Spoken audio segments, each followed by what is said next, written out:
కృష్ణకుమారి గారు ముఖ్యంగా ఐబొమ్మ నిర్వాహకుడిని అయితే పోలీసులు అరెస్ట్ చేశారు. నెక్స్ట్ ఏంటి మరి పరిశ్రమ ఏ రకంగా ముందుకు వెళ్ళే అవకాశం ఉంది? సినిమా పరిశ్రమ పైరవీస్ లేకుండా ముందుకు వెళ్ళే అవకాశం ఉందా? లేకపోతే పోలీసులు ఎటువంటి జాగ్రత్తలు తీసుకుంటారు? ముఖ్యంగా ఇండస్ట్రీ పెద్దలు ఏ రకంగా జాగ్రత్తలు తీసుకుంటారు? ఓవరాల్గా ఈ ఇష్యూని ఎట్లా చూస్తారు మీరు? ఇప్పుడు ఇక్కడ 2 అంశాలు ఉన్నాయండి దీంట్లో. ఒకటి, ఒక నేరస్తుడు ఇలా చట్టాన్ని గౌరవించకుండా చట్టాన్ని అతిక్రమించి ఇలా చేయడం ఒక అంశం. రెండో అంశం ఏంటి అంటే దీనివల్ల సినిమా రంగానికి ఎంత నష్టం అనేది రెండో అంశం. ఇప్పుడు సినిమా ఇండస్ట్రీ ఉంది. ఈ సినిమా ఇండస్ట్రీని బేస్ చేసుకొని 24 క్రాఫ్ట్స్ లో పనిచేసే వాళ్ళందరూ కూడా వాళ్ళ జీవనాధారం కోసం వాళ్ళు పనిచేస్తారు. అది వాళ్ళకి పని, వాళ్ళకి డబ్బు వస్తుంది, ఆ పని వల్ల వాళ్ళకి జీవితం గడుస్తుంది కదా. ఇలా ఎంత ఎక్కువ సినిమాలు తీస్తే వాళ్ళకి 360 రోజులు పని దొరుకుతుంది. ఇప్పుడు ఈ సినిమా కష్టాలు అని చాలా ఎగతాళిగా మాట్లాడుకుంటారు చాలామంది. అంటే ఎవరన్నా ఒక 2-3 రకాల కష్టాలు ఒకేసారి చెప్పారంటే సినిమా కష్టాల్లో ఉన్నాయి అని మాట్లాడతారు. కానీ మనం మాట్లాడుకున్నంత ఈజీగా ఉండదు వాళ్ళ కష్టాలు. ఈ సినిమాల్లోకి వచ్చే వాళ్ళ గురించి మాట్లాడుకోవాలంటే మనకి చాలా సమయం కావాలి. కొంతమంది ఇష్టంతో వస్తారు, కొంతమంది నైపుణ్యంతో వస్తారు, కొంతమంది ఒక దూరపు కొండలు నునుపు అని వస్తారు, కొంతమంది నిజంగా ప్రతిభతో వస్తారు. అంటే ఒక ప్యాషన్ వాళ్ళకి, అది లేకపోతే మేము చచ్చిపోతామేమో అనే అంత ఉద్దేశంతో వస్తారు. కొంతమంది కేవలం డబ్బు కోసం వచ్చేవాళ్ళు ఉన్నారు. ఇలా రకరకాల వాళ్ళు వస్తారు. ఒక 100 మంది సినిమా ఫీల్డ్లోకి ఏదో ఒక 24 క్రాఫ్ట్స్లో ఏదో ఒక దానిలో పని చేయాలి అని 100 మంది వస్తే వీళ్ళల్లో ఫిల్టర్ అవ్వగా ఒక 20 మందికి పని దొరుకుతుంది అక్కడ. మిగతా 80 మంది నష్టపోతారా, అబ్దాకలతో ఉంటారా, అసలు ఇక్కడి నుంచి పిచ్చోళ్ళు వెనక్కి వెళ్ళిపోతారా, లేకపోతే ఆత్మహత్యలు చేసుకుంటారా, లేకపోతే కుటుంబాలను నాశనం చేసుకుంటారా, ఉన్న ఆస్తులను అమ్ముకుంటారా, బికారులు అయిపోతారా, వాళ్ళే హోటల్లో సర్వర్స్ అయిపోతారా, లేకపోతే ఒక సినిమా ప్రొడ్యూసరు సినిమా తీసి చేతులు కాల్చుకొని ఒక ప్రొడక్షన్ ఎగ్జిక్యూటివ్గా మారతాడు. అది ప్రమోషన్ కాదు, డిమోషన్. అలాగే ఒక ఆమె హీరోయిన్ అవ్వాలని వస్తుంది, వచ్చి హీరోయిన్ కాలేక క్యారెక్టర్ ఆర్టిస్ట్ వేస్తుంది. క్యారెక్టర్ ఆర్టిస్ట్ కూడా కాలేకపోతే వ్యాంప్ క్యారెక్టర్ వేస్తుంది. ఇది కాకపోతే ఆమె వేసి అవుతుంది. ఇట్లా మగవాళ్ళు ఒక రకంగా, ఆడవాళ్ళు ఇంకొక రకంగా. సక్సెస్ రేటు చాలా తక్కువ.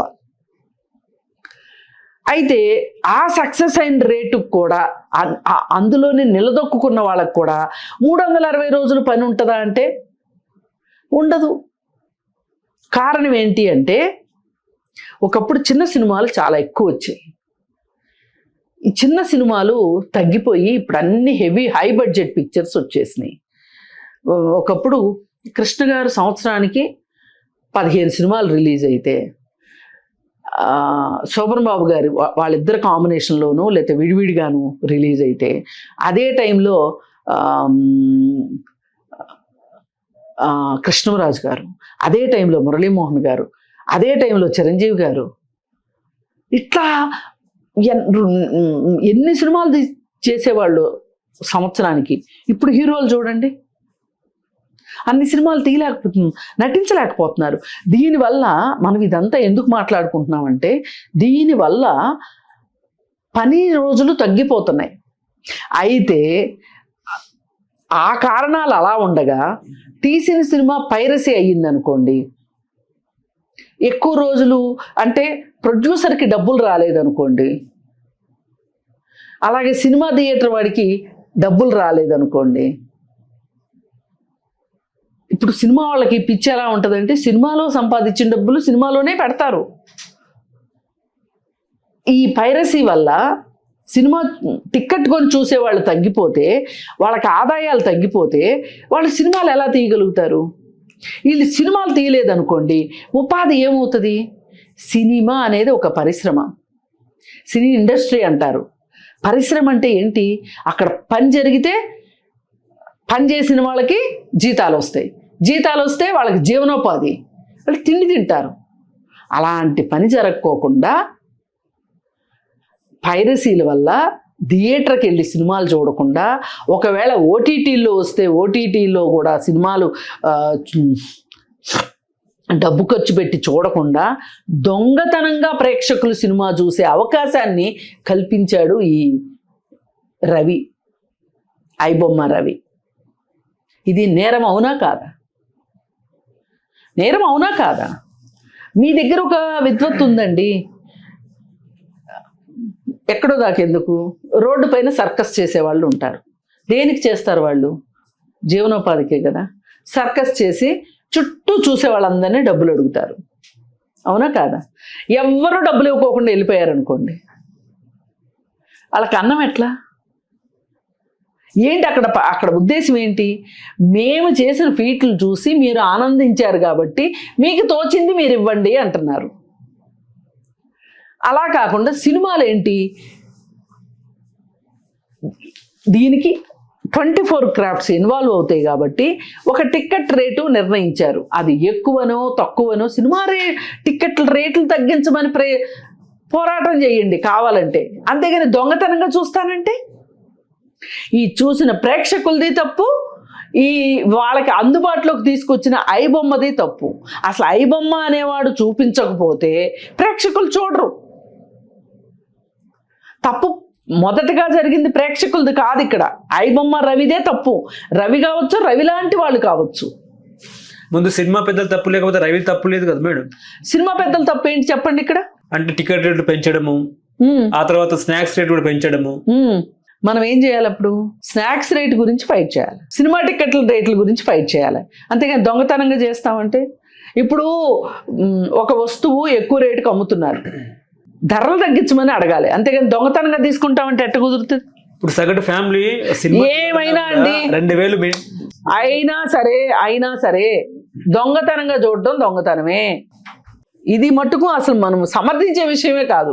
ఇట్లా అయితే అన్నిటికీ దొడ్డిదారులు ఎత్తుక్కుంటారు, దొంగదారులు ఎత్తుక్కుంటారు. ఒక మనిషిని దొంగను చేయడమేనా పని? అందరూ కలిసి మేము అసలు సినిమాలే చూడము, మీరు ఈ టిక్కెట్లు పెడితే అని ఎందుకు అనలేకపోతున్నారు?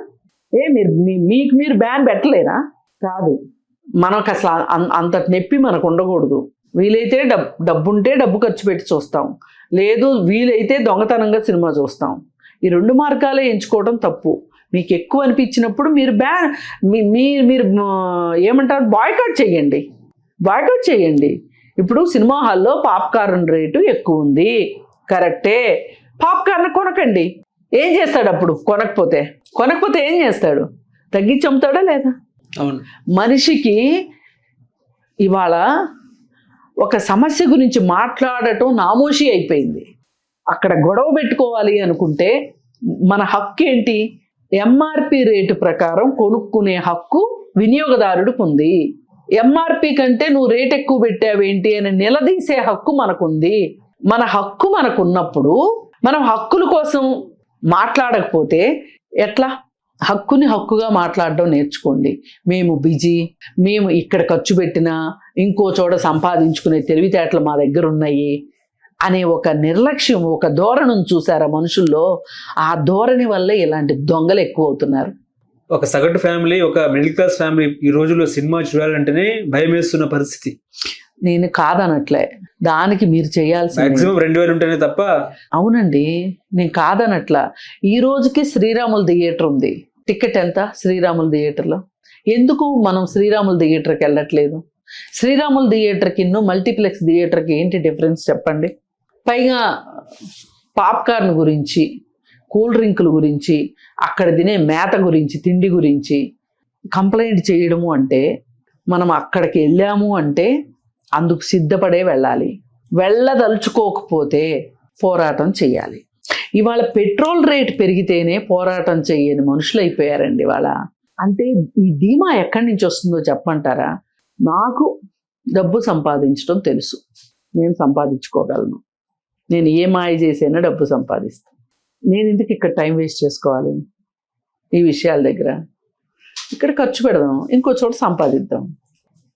ఈ ధోరణి నీకెక్కడైతే నీ హక్కుని నువ్వు పదిలపరుచుకోలేవో అప్పుడు నువ్వు ఎక్కువ తప్పులు చేయాల్సి వస్తావు.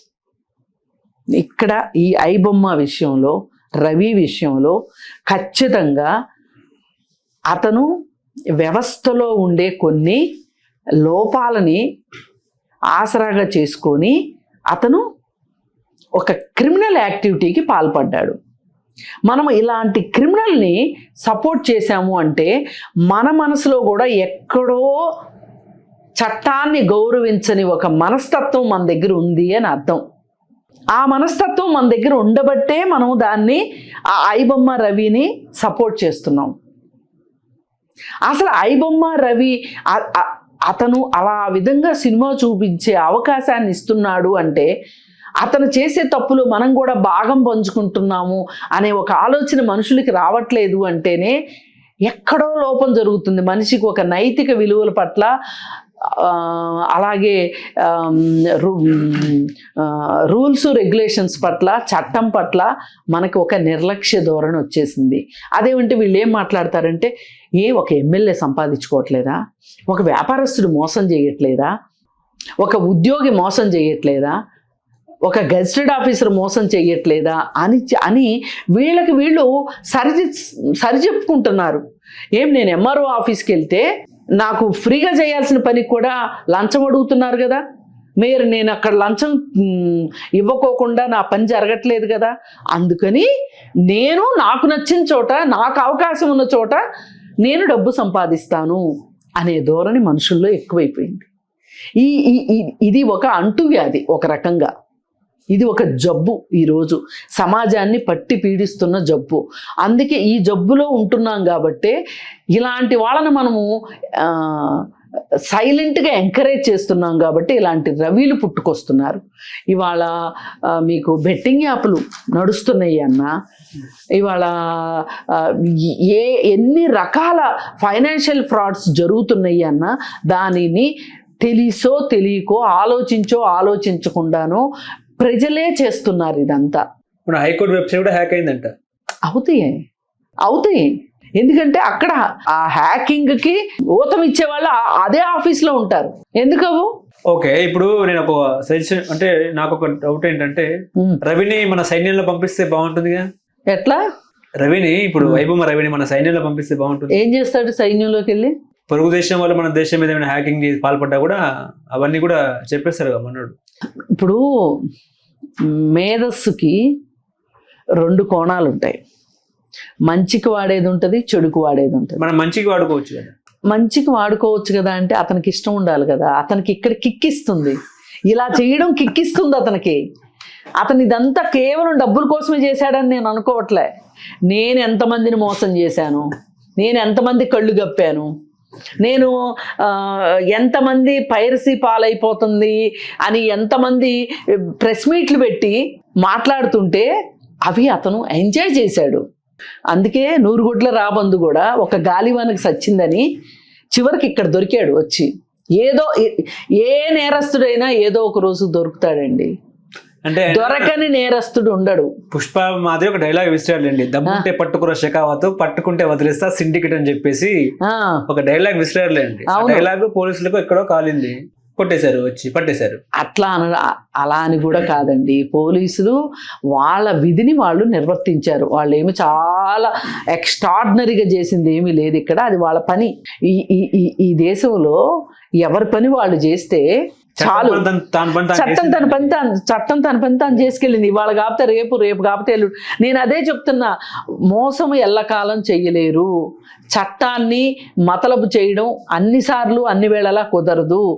ఏది ఏమైనా నచ్చిన విషయం ఏంటంటే ఇక్కడ ఈ ఐబొమ్మ రవి అనే అతను ఇప్పటికైనా దొరికాడు. ఇప్పుడు ఇట్లాంటి వాళ్ళు చాలా చాలా తెలివిగా ఉంటారు. వీళ్ళకి తెలివితో పాటు ఒక రకమైన ఒక ప్లెజర్ అంటారు చూసారా, ఎవరినన్నా మోసం చేస్తే వచ్చే ప్లెజరు, ఇప్పుడు కొంతమందికి దానం చేస్తే ఒక ప్లెజర్ వస్తుంది, ఒక తృప్తి వస్తుంది, మంచి ఎండార్ఫిన్స్ రిలీజ్ అవుతాయి బాడీలో. ఇప్పుడు మదర్ తెరిసా ఉన్నారు, ఆవిడ నిస్సహాయాల కోసం పనిచేస్తారు. ఆవిడకి అలా పనిచేసిన ప్రతిసారి ఆమెకి ఒక శక్తి వస్తుంది దేహంలో, ఆమె శరీరంలో ఒక శక్తి వస్తుంది. ఆ శక్తి ఆవిడని నడిపిస్తుంది. అప్పుడు అందుకే మంచి పనులు చెయ్యండి, మంచి పనులు చేసినప్పుడు మీకు శక్తి ఎక్కువ వస్తుంది అని చెప్తారు.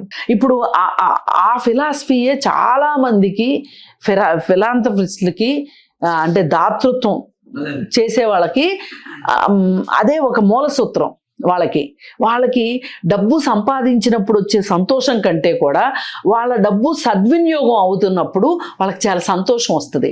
అలాగే ఎవరికైతే ఈ సంపాదించిందంతా నాది కాదు, దీనిలో సమాజానికి వాటా ఉంది అని ఎవరైతే నమ్ముతారో వాళ్ళు ఎక్కువ కాలం బతుకుతారు.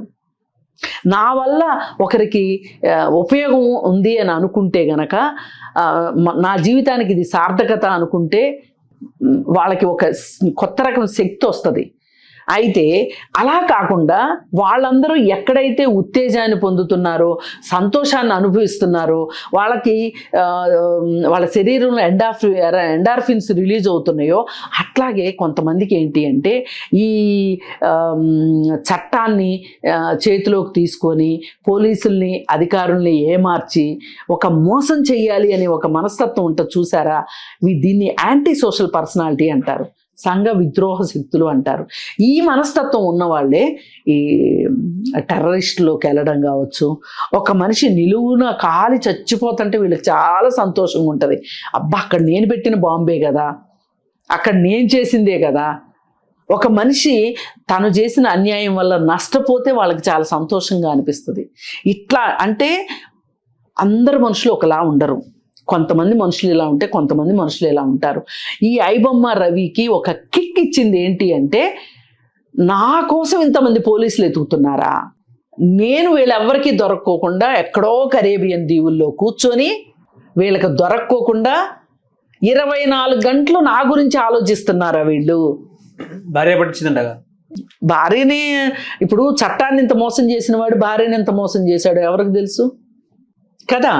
అందుకని భార్య కోపం వచ్చి ఉంటుంది. నన్ను పట్టుకోండి అని ఛాలెంజ్ చేశాడు కదా. మరి అలాంటి వాడు ఇండియా ఎందుకు వచ్చాడు? ఆ డివోర్స్ కేసులో ఏదో ఇప్పుడు ఆయనకి డివోర్స్, కరేబియన్ దీవుల్లో ఉండేవాడికి డివోర్స్ వస్తే ఏంటి, రాకపోతే ఏంటి, వాడు వచ్చేప్పుడు అనుకుని ఉంటాడు, నేను ఇండియా నేను వచ్చెళ్ళాను, నన్ను మీరు పట్టుకోలేకపోయారు చూడండి అని చెప్పాలి అనే ఉద్దేశంతో వచ్చాడు. లేకపోతే ఇప్పుడు కరేబియన్ దీవుల్లో ఉండేవాడికి డివోర్స్ కావాలా చెప్పండి? అవసరమా డివోర్స్ ఎవరు తీసుకుంటారు? మళ్ళీ తొందరగా పెళ్లి చేసుకోవాలనుకునే వాళ్ళు డివోర్స్ తీసుకుంటారు. వీడి మొహానికి ఒక పెళ్ళమే ఎక్కువ, మళ్ళీ ఇంకో పెళ్లి చేసుకోవాలనుకున్నాడు అనుకోండి, కరేబియన్ దీవుల్లో పెళ్లి చేసుకున్నాడు అనుకోండి, ఈవిడి వెళ్ళి అక్కడికి వెళ్ళి కేసు పెడద్దా? ఇప్పుడు భార్యల్ని ఇండియాకి పంపించి భర్తలు అమెరికాలో ఇంకో పెళ్లి చేసుకుని హ్యాపీగా ఉంటున్నారు. వాళ్ళు ఇండియా వచ్చినప్పుడు కదా చూసుకుందాం అనుకుంటున్నారు. చాటుమాటుగా వచ్చేళ్ళిన సంగతి కూడా ఇప్పుడు అందరూ ట్రాక్ చేయగలిగిన కెపాసిటీ ఉన్న ఆడవాళ్ళు ఉండరు కదా. ఇప్పుడు కరేబియన్ దీవుల్లో ఈయన ఇంకొక ఆమెను పెళ్లి చేసుకుంటే ఏమవుతుందో చెప్పండి, ఎవరికి తెలుస్తుంది? కానీ వాడికి కిక్ రావాలనుకున్నాడు. ఇప్పుడు సాధించిన పనులన్నీ అంటే ఇంకా అయిపోయింది, ఇంకా అనుకున్నాడు. ఆ ఇంకా ఎక్కడ అంటే, నేను ఇండియా వచ్చి నేను తిరిగి వెళ్తాను చూడండి అని ఛాలెంజ్ విసిరాడు. నిన్న మహిళా పోలీస్ ఆఫీసర్ గారు చెప్తున్నారు ఏంటంటే, డేటాలో కిక్ సినిమా ఉందంట, డేటాలో కిక్ సినిమా ఉందంట. చెప్పాను కదండి, అతనికి డోసు పెంచుకుంటా వెళ్తాడు, కిక్కి డోసు పెంచుకుంటా వెళ్తాడు. అంటే వీళ్ళకి ఏంటంటే ఎన్ని చోట్ల చట్టాన్ని మ్యానిపులేట్ చేస్తే అన్నిసార్లు సంతోషం వస్తుంది. ఇప్పుడు మీకు భోజనం చేస్తే ఒక రకమైన సంతోషం వస్తుంది, కడుపు నిండినప్పుడు వచ్చే ఒక సంతోషము మెదడులో రిలీజ్ అవుతాయి, హ్యాపీ హార్మోన్స్ రిలీజ్ అవుతాయి. వీడికి ఇప్పుడు మహారాష్ట్రోడు కాదు, వీడు విశాఖపట్నం వాడు. పోనీ మహారాష్ట్రలో ఏం ఉద్యోగం చేస్తున్నాడు? ఆల్రెడీ ఇక్కడ ఒక ఆధార్ కార్డు ఉంది వాడికి, సాఫ్ట్వేర్ ఎంప్లాయ్ అంట. అదే అక్కడ ఇంకొక ఆధార్ కార్డు తీసుకున్నాడా, అక్కడ ఇంకొక డ్రైవింగ్ లైసెన్స్ తీసుకున్నాడా? ఇదంతా ఏంటి, ఎందుకు చేశాడంటారు? అదొక కిక్. ఆ కిక్ కోసమే ఇప్పుడు ఇతగాడి కిక్కు ఎంతమందికి నష్టం తీసుకొచ్చిందో చూడండి. అంటే ఒక వ్యక్తికి కిక్ ఉండటం కోసం ఇన్ని కోట్లు నష్టపోవాలా అంటే ఎంతమంది నిర్మాతలకి నష్టం జరిగింది, ఎంతమంది పోలీసులకి ఇది తలనొప్పిగా అయింది. ఇప్పుడు సినిమా పైరసీకి గురైంది అనగానే ఈ నిర్మాత వెళ్ళి కేసు పెడతాడా పెట్టడా? పోలీస్ స్టేషన్లో పెడతారు. పోలీస్ మీద బాధ్యతే కదా, అదనపు బాధ్యతే కదా. ఇప్పుడు ఎంత నేరం జరిగితే ఆ నేరాల స్థాయి పెరిగిన కొద్దీ పోలీస్ డిపార్ట్మెంట్ మీద ఒత్తిడే కదా. అసలు నిజానికి మన దేశంలో ఉన్న జనసాంద్రతకి తగ్గట్లుగా పోలీసులు లేరు. పోలీసులే కదా, డాక్టర్లు కూడా లేరు. అదే వేరే దేశాల్లో అయితే ఇంకా పోలీసులు ఎక్కువ ఉంటారు, ఇంకా డాక్టర్లు ఎక్కువ ఉంటారు, ఇంకా టీచర్లు ఎక్కువ ఉంటారు. మన దేశంలో అందరూ తక్కువే ఉన్నారు. మరి ఇదంతా ఎందుకు జరుగుతుంది? అసలు నిజంగా ఎవరికన్నా అన్యాయం జరిగితే, అంటే ఒక పౌరుడికి అన్యాయం జరిగితే అతని కోసం ఒక పోలీస్ పనిచేయాల్సింది పోయి ఇట్లాంటి కిక్కు కోసం చేసే ఎదవలకి కోసం పనిచేయాలి పోలీసులు అంటే వాళ్ళ మీద ఎంత. అందుకని ఇక్కడ ఎంతో కొంత ఈ దరిద్రానికి సామాన్య పౌరులకు కూడా భాగస్వామ్యం ఉంది అంటాను నేను. ఇప్పుడు ఖలీల్ జిబ్రాన్ అనే ఒక పెద్ద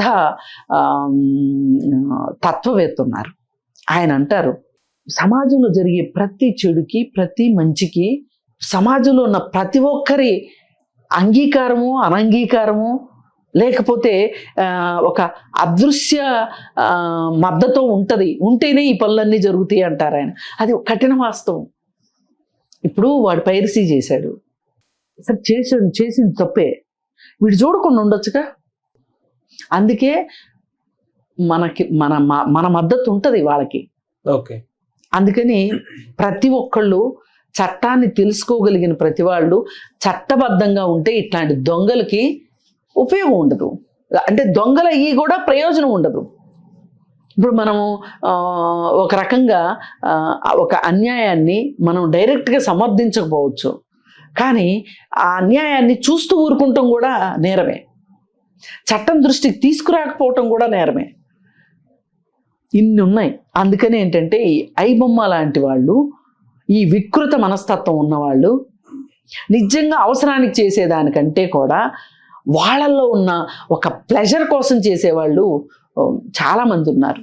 ఇప్పుడు ఈ వీళ్ళు ఉన్నారు కదా, పోస్టులు పెడతా ఉంటారు, మహిళలకు వ్యతిరేకంగా పోస్టులు పెట్టేవాళ్ళు ఉన్నారు.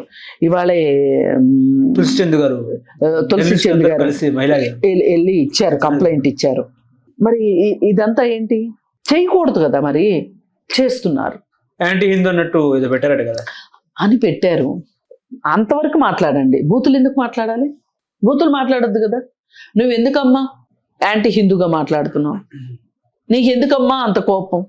మా దేవుణ్ణి కించపరిచే హక్కు నీకు లేదు, మా దేవుణ్ణి వ్యతిరేకించే హక్కు నీకు లేదు అని పెట్టు, బాగుంటుంది. బూతులు, ఆ బూతులు వింటే అసలు మనకి 10 రోజుల నాడు తిన్నది కూడా దేవుకు వస్తుంది గొంతులో నుంచి. అలాంటి బూతులు, ఇది సంస్కారం అనిపించుకుంటుందా? అనిపించుకోదు కదా. కాకపోతే వీళ్ళ ధైర్యం ఏంటంటే వీళ్ళు చీకటి యుద్ధం చేస్తున్నారు. ఈ ఐబొమ్మ రవి కూడా చీకటి యుద్ధమే చేసేది, వీళ్ళు కూడా చీకటి యుద్ధమే చేసేది. తులసి చందు విషయంలో మహిళల ఆత్మగౌరవానికి భంగం కలుగుతుంది. ఈ ఐబొమ్మ రవి విషయంలో నిర్మాతలు నష్టపోతున్నారు. నిర్మాతలు నష్టపోవటమే కాదు, ప్రజలని కూడా వీడు దొంగల్ని చేస్తున్నాడు. ఇప్పుడు ఒక మనిషిని మంచి మార్గంలో నడిపించడానికి ఒక 5 ఏళ్ళు పడితే ఆ మంచి మార్గంలో నుంచి చెడు మార్గంలోకి నడిపించడానికి 1 సెకండ్ చాలు.